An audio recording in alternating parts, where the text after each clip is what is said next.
Hello, welcome to Values, Virtues, Ethics and Morality. I am Magla Pillay, and it is my pleasure to have in the studio with me today Sister Denise, who has been practicing Raj Yoga meditation with the Brahma Kumaris for several decades. The topic that we'll be taking up today is one of transformative wisdom, and Sister Denise has a special interest in what she calls conventional morality. And she asks that you take a look at your own value system, your own conscience, and together with that, the way you speak and the way you behave, and ask yourself whether your beliefs actually about the person who you really are translates into your words as well as your behavior. And you'll see that there's a Grecian set behind us. And so the format of today's show is what we call Socratic dialogue, which is a process whereby I put questions to Sister Denise in order to elicit a universally understood truth. Sister Denise, a very warm welcome to today's show. Thank you so much for joining us. Thank you. Transformative wisdom is quite a fascinating topic. Why transformative? What's wrong with conventional wisdom? Conventional wisdom has actually led us to the place where we are, and the place where we are is not comfortable. People in general are asking, what is wrong with the world? How did we get to the situation we're in? And so definitely there needs to be some change. So we need to have some kind of a wisdom which leads to the change that we want. This is why the idea of transformative wisdom. Okay. And so what needs to transform, or who needs to transform? Well, the human race needs to transform, and human beings, human society is vast. I think we're something in the region of 7 to 8 billion people, but it's also the case that it doesn't need very many people to actually be the agents of change. So even if a small number of people does some very deep work on themselves and really transforms their consciousness and consequently their karma, the way they are, the way they think, that can be enough to create a complete change in human society. And how would one even start doing this?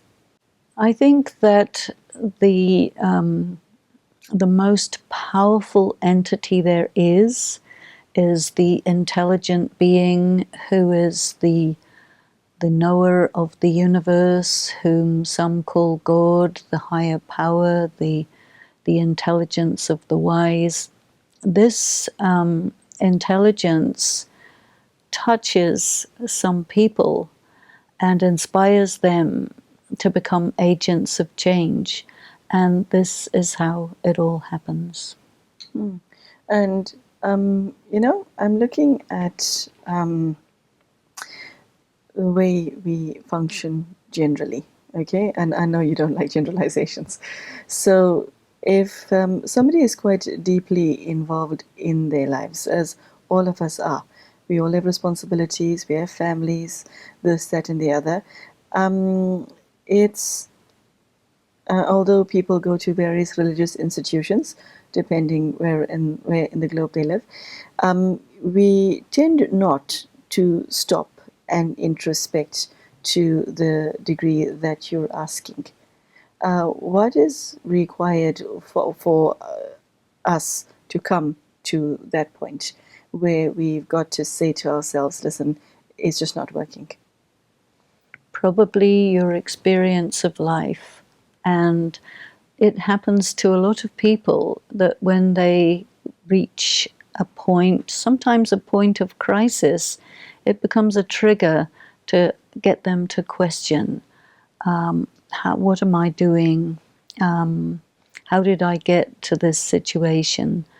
And this will provoke that deep inner questioning, and maybe a person will just abruptly stop what they normally do, or they may be stopped by an accident or an illness or some kind of life-changing circumstance, which then forces the person to reconsider their whole self. And I think that while it's maybe very traumatic or very distressful, it can actually result in a turnaround in a person's life.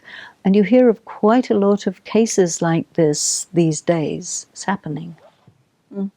Is there a difference between wisdom and spiritual wisdom? Well, I think wisdom is wisdom is wisdom. Okay, okay. And if an individual now decides to make this huge life-changing decision, that the way he functions, the way his conscience functions, doesn't work for him anymore, how will he go about bringing the change after the accident, after he's in remission from the cancer, after a loved one has passed on? How does he start? What is the starting point? I think that what you've just described is the starting point. Okay, from Something there? happens, and then you start thinking. Once you start thinking, you stop the momentum of your life, or it was stopped for you. Then you're still for a moment. You're at a crossroads. You can't carry on the way you were because something abruptly stopped it. So then you look around and you say, okay, well, what are the options? And you consider the different options in front of you, and sometimes none of them are sufficiently interesting. So then you go deeper inside and you really start questioning some of the fundamentals of your existence. And this is where you start to really bring your mind onto a more spiritual level, because all the things on the outside of your life don't work. So you bring yourself to the inside, which is the spiritual dimension. What do you mean fundamentals? The fundamentals, well, what is the purpose of my life? That's a fundamental question. Who am I? That's a fundamental question. Very difficult to answer those questions. What am I doing? What do I think I'm doing? Who do I think I am?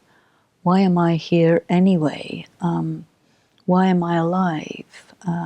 Sometimes a person will even come to a near-death experience, but they will be alive, and they will ask, well, I've been given extra time, now what am I going to do with it? So these can be very, very powerful experiences that cause a person to start thinking in ways they never had thought before, and everything comes into question.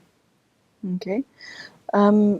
It's possible, though, that the negative experience can make somebody more negative and take them further into an abyss, as it were.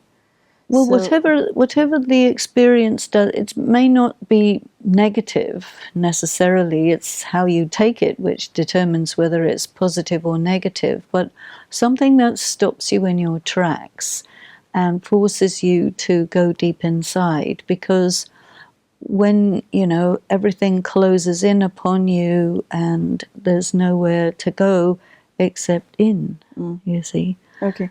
Sister Denise, I heard the expression a while ago that it is said that loneliness is the cancer of the 21st century.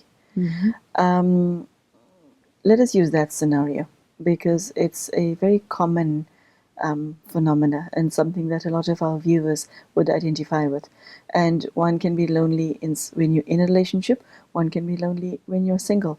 So if you're experiencing intense loneliness, so much so that it causes aching sorrow, how will what you just said, how will a soul use what you just said to will heal? It depends, because loneliness is an idea, a feeling, an inability to relate. You've burnt all your bridges. And what you're more likely to do with loneliness is go into depression, and then from that you go into drugs. And then when you get to an extreme point there, then that might be critical enough for you to really start thinking what you're doing. You see. When you speak about wisdom, are you referring to something that just goes on up here, or you're referring to wisdom as regards the way a human being functions on the outside as well? Because wisdom, Wisdom. my definition of wisdom is, well, Socrates, sitting there looking all smart and Greek, and Plato. That's my picture of wisdom. So what does wisdom mean to you, but on a practical level? Is it a thought thing, or is it a what? Someone who's wise means they're experienced, they've been around, they think about everything that happens, they're looking for what is the best outcome, what is the best way to work with what you have. They study, they learn, they're deep, they're experienced, they're strong, and all of that combination leads to action which is very considered, which bears in mind the consequences for large numbers of people. This then becomes wisdom. So So, it's internal as well as external. okay. How do you know that you're on the right track? Wisdom is an extremely attractive virtue, because if we look at human functioning, when we hit crisis mode, we go to somebody whom we trust for advice. Usually the wisest person that we know, and somebody who cares about us.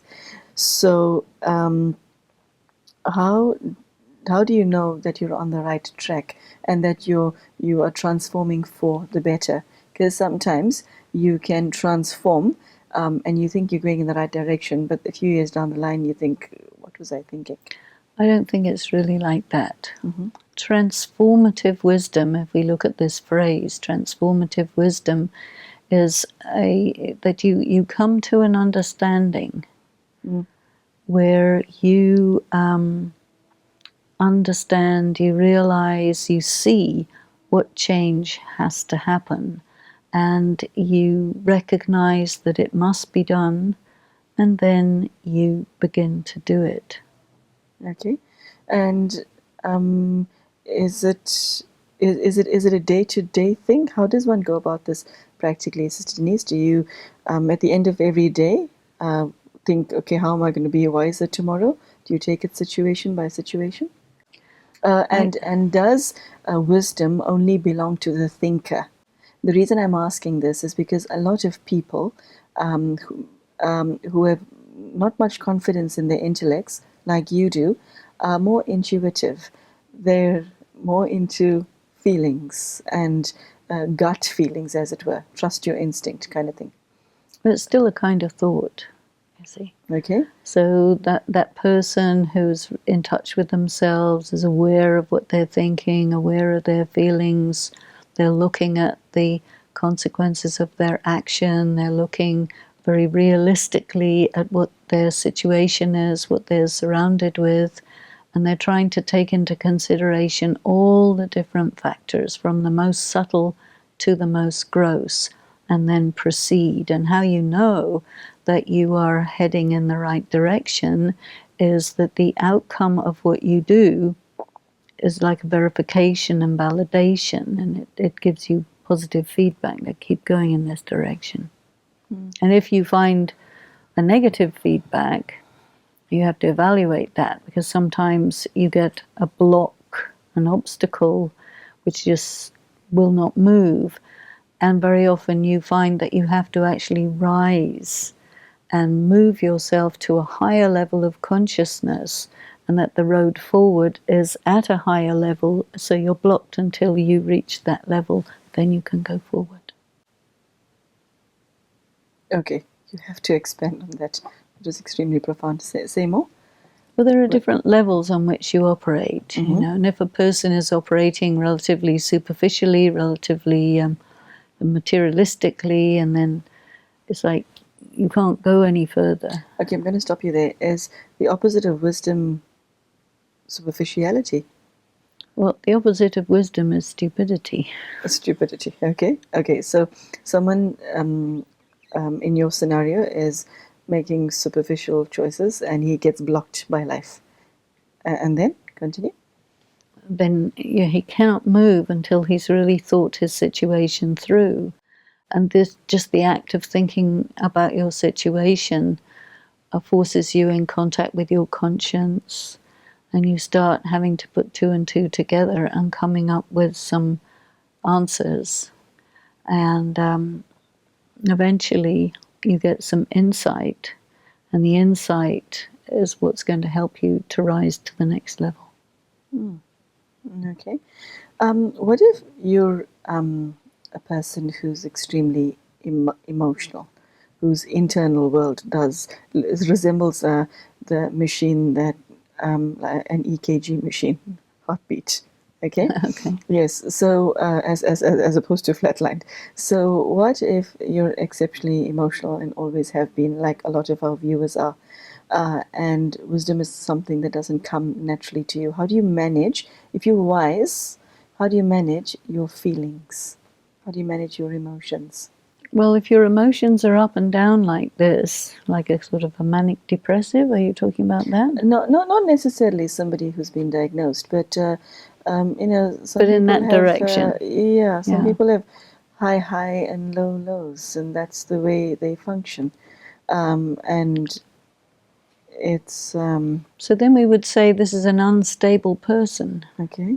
and the person is moved by being reactive to stimulations, and so they're not detached. They are easy to provoke, and so they are easily victims of their circumstances, and so they would need to think a little deeply about what's important and learn how to have a certain amount of detachment and dispassion, because if you're much more steady and stable, then you're going to make better decisions. Because if you're very up and down, your decisions will be made based on whether you're up or whether you're down, and they will be very volatile decisions, which will be inconsistent and sometimes even incoherent. If I'm hearing what you're saying, you're implying that somebody who's wise is rational. Well, they're stable, steady. It's good to be rational. Okay, what are the other virtues involved in wisdom? What are the other qualities? I think far-sighted, Um, empathetic. okay, hold on. You need to define these words for the viewers, because it's not words that we hear every single day. Okay, far-sighted in the context of being wise means? Far-sighted means that you are able to figure out what's going to happen next. You can see the trends that are heading towards the future. Okay, so wisdom, rational, and far-sighted. What else? Sensitive. Two. Sensitive to people's feelings, sensitive to atmosphere, vibration, all these things, but very dispassionate. I think dispassionate nature is a good sign of a wise person. And what is your You don't definition get of dispassionate? Passionate is a common word, but dispassionate, not that common. dispassionate is really that you're not up and down. Your feelings are under your control, and you are a person who has command over your emotions. You will not let them get the better of you. Ah, okay. So somebody who's wise is not controlled by their emotions. Right. Okay, and yet so many people are. Why is it that when we know that we're not wise, don't take any steps to become wise? Why do we remain in a situation that's no longer working for us? What is that about? Because there are millions of examples across the world of people who know that they will experience more unhappiness as a result of doing this, as a result of seeing this person who makes you unhappy, but they go there anyway, as a result For of... a lot of people, even if it's hell, at least you know it. Going into an to the devil, unknown you know. territory Okay. Is going into an unknown territory is... it's too scary. You don't Okay. know. You don't have the equipment. You don't have the tools. You know very well how to be in hell. So, okay, it's hell, but I know how to manage it. Okay, Go to so... heaven. I don't know how to do Yes. that. So you mentioned fear. Is that one of the things that stops us from being wise? Fear? Well, a wise person will have to be courageous. You have to be able to face your fears. Okay, so fear is one of the blocks of wisdom. Anything else? Well, any of the negative emotions, you have to be able to deal with them. All the different vices. You know, if you are scared of them, if you avoid them, if you pretend they're not there, denial, ego, any of that, I think humility is a very good attribute of wisdom. Okay. Sister Denise, how does ego come into play when it comes to the virtue of wisdom? You mentioned this in one of your previous talks. How does it impact on being, as far as wisdom is concerned? Well, if a person is ego-based or having a big ego, that ego is a mask. That person is fused with that mask, operates on the basis of that mask, which is not their real self. And that by itself is unwise because it's not real. A wise person will go for what's real. And the real self is, you know, you have to go into your vulnerability. You have to be willing to expose yourself. You have to be what you are, the same thing inside and out. Ego is often said to be ego of something, ego of your position, ego of your status, ego of your money, ego of something, which is actually ephemeral. And so you're identifying and putting all your energy into being something that you're not, then sooner or later it will fail you, it will crumble. Then you're in trouble. Which brings a person to crisis point. Yes, you see. Okay. And crisis is doesn't feel good, but it's usually a very good opportunity. Sister Denise, you know, when adversity strikes, I'm of the view that one can do one of two things with it. You can either use it as a reason to sink into an all-time low, or you can face it head on. Why is it that we find it so difficult to see the silver lining? Well, because it's difficult to see. And so you have to look for it. You have to train your eyes. And, you know, for a person to take adversity and turn it to their advantage and face it, they have to have a lot of courage. So there'll be a minority of people who will be able to work with adversity in that way, but they exist and they tell their story to inspire other people, but still another person may yet say, oh, well, that's all very well for you, but not me, you know. Eventually it comes down to how you relate to yourself. And if you can't just get to grips with yourself and get a hold of your courage and take a step, you will sink. And a very interesting spiritual law is that when you do take a step of courage, take a real risk, anything can happen when you take a risk. But this is the moment where you start to bring in or call upon and receive help from a divine source. And that is a very powerful thing. And in what way does God impact on one's own journey to become wise? Well, it's at these moments of where you just have to take a risk because you're going into unknown territory. As soon as you go into unknown territory, you don't know. So it takes courage. You're walking into somewhere totally unknown, but you just do it. in spite of everything that tells you not to do it because you don't know, it's unfamiliar. And then you get this help. Okay. It could be a vibration, it could be a feeling, it could be circumstances, it could be everything comes together for you. So many subtle ways in which you receive that help. Okay. Well, this is the end of today's episode. Thank you so much, Sister Denise, for sharing her thoughts on bringing the virtue of wisdom into our practical lives. Sister Denise shared what virtues support the quality of wisdom, and what negative traits within the human soul takes one away from being wise. And she also stated that it's normally when things go badly wrong in one's life that it comes in the form of a messenger to tell us that we need to wake up and take a re-look at our lives. Very inspiring message, and I hope that you can find your own wisdom. I mean, obviously, wisdom is not a general quality, it's a very personal one. But here's hoping that you can take a few of these gems that you heard today and use it to inspire yourself into making your life wiser. From what I sensed, from what Sister Denise was sharing, that wiser people are, well, they're actually the happiest on the planet. Okay, so good luck on your own spiritual journey, and thank you for joining us today. Thank you, Sister Denise, for being in the studio with us. Thank you. Thank you, and goodbye.